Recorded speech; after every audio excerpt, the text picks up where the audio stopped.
Hi there, we're going to continue with the second part of this video now with short division and for year 3 and 4 using pictorial representation. And we're going to use a slightly bigger number now just to show how children can use a slightly different method to show the pictures.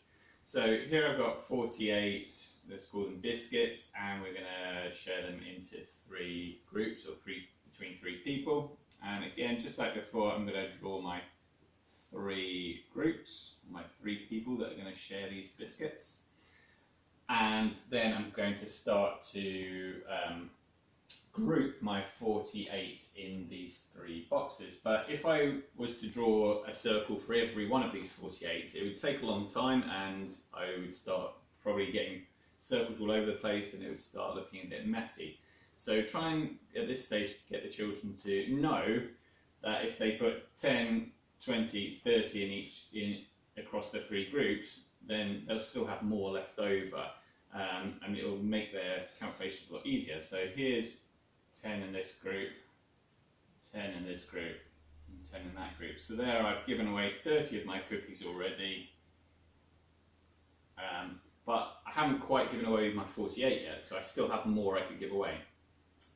And this requires a bit of estimation skills and a bit of just general number skills, because the children should still be able to figure out that they could give another 5 to each of their groups. So I could put 5 in this group, I could put 5 in this group, I could put 5 in this group, and then I've given away another 15 cookies, which means that I've now given away 45 cookies.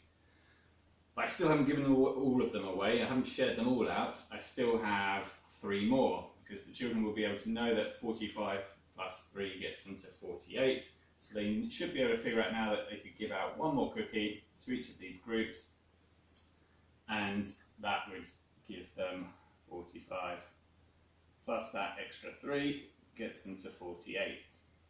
And now they've shared their cookies out equally, but they haven't drawn all of these dots, they've just used numbers instead. So as you can see in each group we've got 10, 5, and 1, so that's 16 in each of my groups. There we go, so I have shared them out equally, got 16 in each group, so I had 48 cookies, I shared them between 3 people or 3 groups, and each little group had 16. But I don't have 16 circles or 16 crosses, I just used my numbers instead.